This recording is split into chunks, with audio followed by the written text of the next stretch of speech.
New Hartford, a peaceful town in upstate New York, known for its close-knit community and quiet streets. But in the summer of 2015, this tranquil setting became the backdrop for a tragedy that left the town in disbelief. Mary Yoder, a respected chiropractor and cherished member of the community, suddenly fell gravely ill. Her death, initially thought to be natural, soon revealed a much darker story. Behind the Yoder family's success and harmony lay tensions that would unravel after Mary's passing, exposing a tangled web of relationships, accusations, and heartbreak. This is the case of Caitlin Conley, a young woman thrust into the spotlight and labeled by some as Little Miss Innocent. But as investigators dug deeper, they unearthed questions that divided both the town and the nation. Was Caitlin a cold-blooded killer, or was she caught in a family's desperate search for justice? How does a family go from unity to devastation? What events led to the untimely death of Mary Yoder, a woman admired by all who knew her? Was her death the result of a cold and calculated act, or was someone else pulling the strings behind the scenes? The investigation pointed to Caitlin Conley, an office manager with ties to the Yoder family. But the evidence raised more questions than answers. Was this a tale of vengeance, or could she have been a scapegoat in a far more complicated story?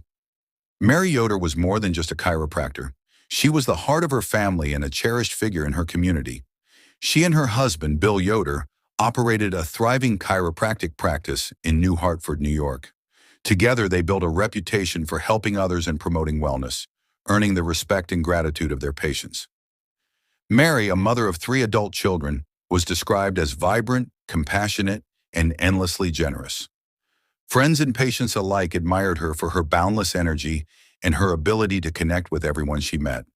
Her warmth extended beyond her family and practice, as she was deeply involved in community activities and always eager to lend a helping hand. But in July 2015, everything changed. What began as a normal day quickly turned into a nightmare.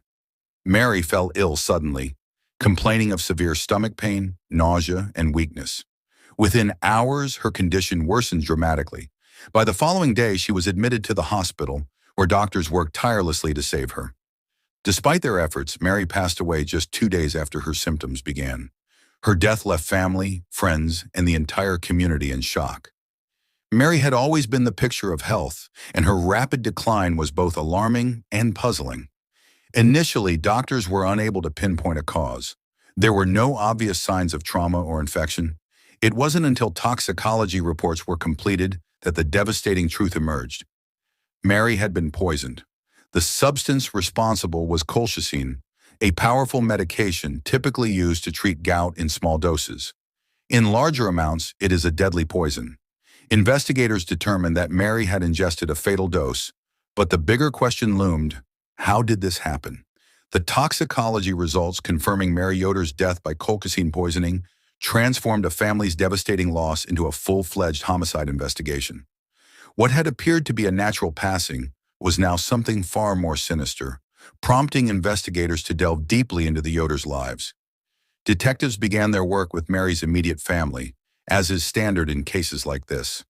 They interviewed her husband, Bill, and their 3 adult children, examining their relationships, daily routines, and any potential conflicts that could explain such a targeted act. Their attention soon turned to the chiropractic practice Mary and Bill operated together. Investigators scrutinized the clinic's staff, especially Caitlin Conley, a young woman who had worked as the office manager for several years. Caitlin was not just an employee. She had been romantically involved with Mary's son, Adam. Their relationship, however, had ended on rocky terms, leaving lingering tension between them. As detectives pieced together the timeline of Mary's final days, they noted inconsistencies in Caitlin's statements.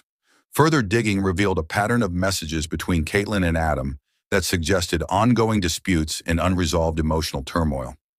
This discovery raised questions about Caitlin's role in the family dynamic and whether personal grievances could have escalated into something deadly. The breakthrough came when investigators uncovered a critical piece of evidence: a purchase of colchicine. Records showed the substance had been ordered online under Caitlin Conley's name. This finding tied her directly to the poison that had ended Mary's life. Yet detectives knew they needed more than a purchase record to build their case. They analyzed security footage, phone records, and computer data, reconstructing the days leading up to Mary's illness. Their aim was to establish whether Caitlin had the opportunity and motive to carry out such an act. Interviews with the Yoder family revealed mixed emotions about Caitlin. Some described her as a dedicated employee and close family friend, while others hinted at tension, particularly following her breakup with Adam. This duality in her relationship with the family added complexity to the case. The investigation also uncovered a series of text messages Caitlin had sent in the weeks before Mary's death. In these messages, she expressed frustration and anger, some of it directed toward Adam. Investigators theorized that these emotions might have played a role in her actions, potentially fueling a calculated plan for revenge. With mounting evidence, authorities felt confident enough to take the next step. Caitlin Conley was arrested and charged in connection with Mary Yoder's death. The case against her was built on a combination of circumstantial evidence, digital records, and the toxicology findings. But as the investigation progressed, new questions arose. Was Caitlin solely responsible, or could someone else have been involved? Did her strained relationship with Adam drive her actions, or was she being used as a scapegoat? As the trial began, the courtroom in Oneida County became the focal point of a divided community. On one side sat Mary Yoder's grieving family, determined to seek justice. On the other side, Caitlin Conley, a young woman now at the center of a shocking accusation, pleaded not guilty. The prosecution opened by presenting their case, arguing that Caitlin Conley had poisoned Mary Yoder as an act of revenge. They painted her as a woman scorned, unable to move on from her turbulent relationship with Adam Yoder, Mary's son. Prosecutors highlighted her alleged purchase of colchicine, presenting the transaction record as key evidence. Ladies and gentlemen, the evidence will show that Caitlin Conley meticulously planned this crime. The purchase of colchicine, the timing of Mary Yoder's sudden illness, and the contentious relationship with Adam all point to her guilt. To bolster their argument, the prosecution called forensic experts to the stand. Toxicologists explained how colchicine disrupts the body's functions, leading to Mary's symptoms and ultimate death. Investigators testified about the online purchase history and how the poison was linked back to Caitlin's devices. The prosecution also introduced text messages exchanged between Caitlin and Adam, some of which appeared confrontational. They argued these messages demonstrated her motive, a mix of anger and heartbreak that led her to target the Yoder family. But the defense team had a different narrative. From the start, they argued that Caitlin Conley was being framed. They suggested that Adam Yoder, with his proximity to the victim and his strained relationship with his mother, had more motive than Caitlin. The defense questioned the validity of the digital evidence, raising doubts about whether the colchicine purchase could have been manipulated. This case is built on circumstantial evidence. There is no direct proof that Caitlin Conley administered this poison. The prosecution wants you to believe assumptions over facts. Witnesses for the defense included colleagues and friends of Caitlin, who described her as compassionate and incapable of such an act.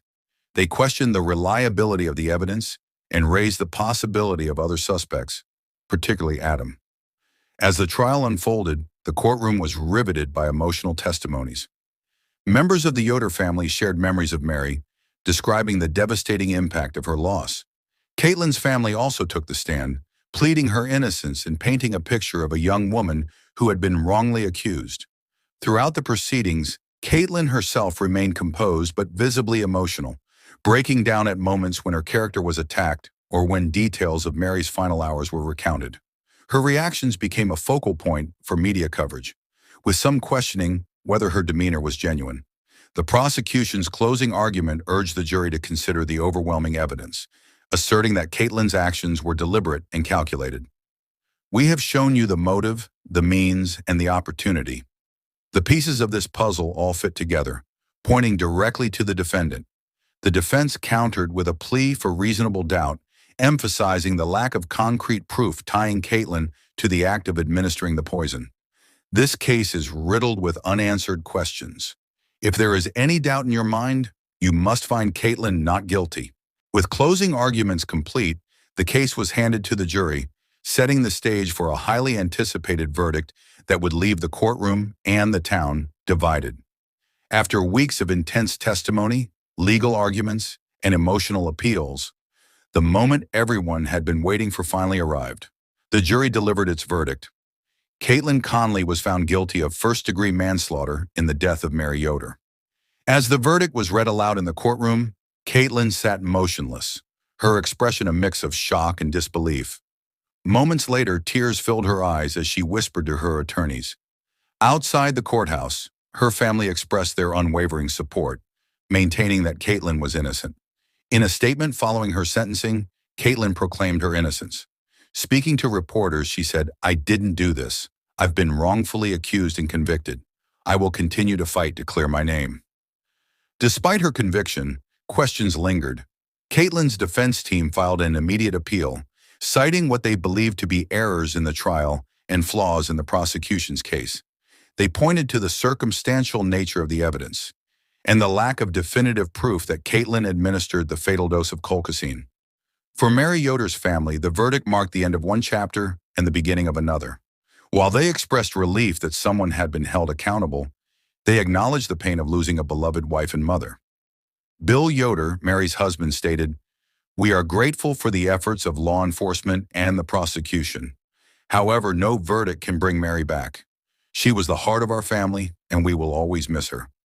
Mary's children shared similar sentiments, thanking the community for their support throughout the trial.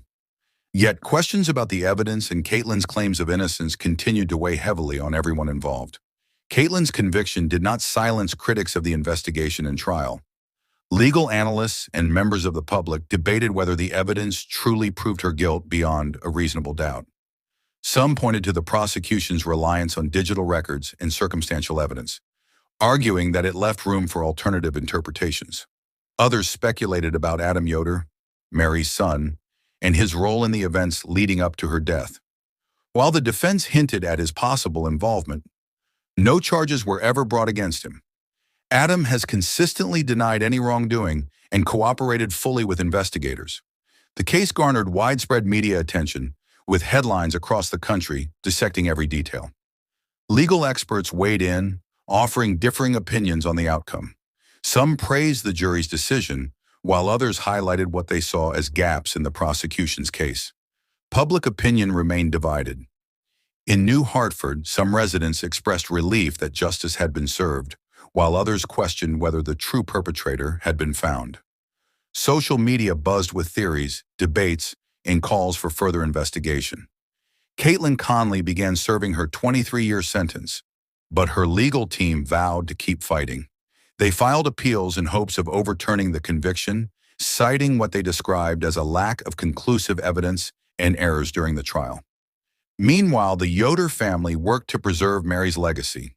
They launched initiatives in her memory, focusing on community health and well-being, values that Mary had championed throughout her life.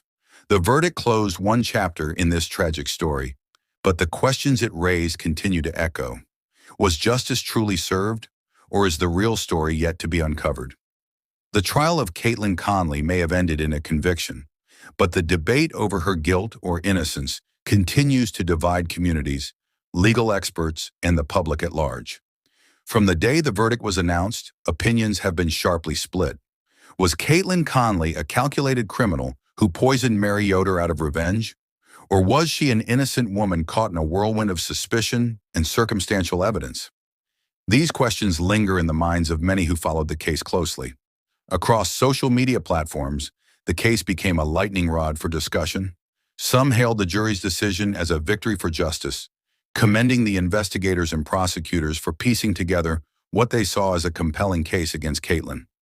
Others, however, were less convinced. Online forums and comment sections were flooded with debates over the reliability of the evidence presented in court. Many pointed to the absence of direct proof linking Caitlin to the administration of the fatal dose of colchicine. Others questioned the role of Mary's son, Adam, and whether he should have faced closer scrutiny during the investigation. Legal analysts offered differing perspectives. Some argued that the jury had little choice but to convict given the weight of the circumstantial evidence and Caitlin's apparent motive.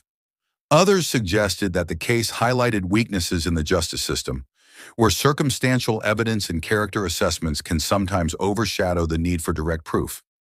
In interviews, Caitlin's defense team maintained their position that she was wrongfully convicted. They highlighted what they described as gaps in the investigation and inconsistencies in witness testimonies. The prosecution, on the other hand, stood firmly by the verdict, asserting that justice had been served for Mary Yoder and her family. For the Yoder family, the focus remained on preserving Mary's legacy. Her husband and children have spoken openly about the pain of losing her and their gratitude for the support they've received from the community. In Mary's memory, the family launched several initiatives aimed at promoting wellness and kindness, values that defined her life. From community health programs to scholarships for aspiring chiropractors, these efforts have become a source of healing and purpose for the Yoders.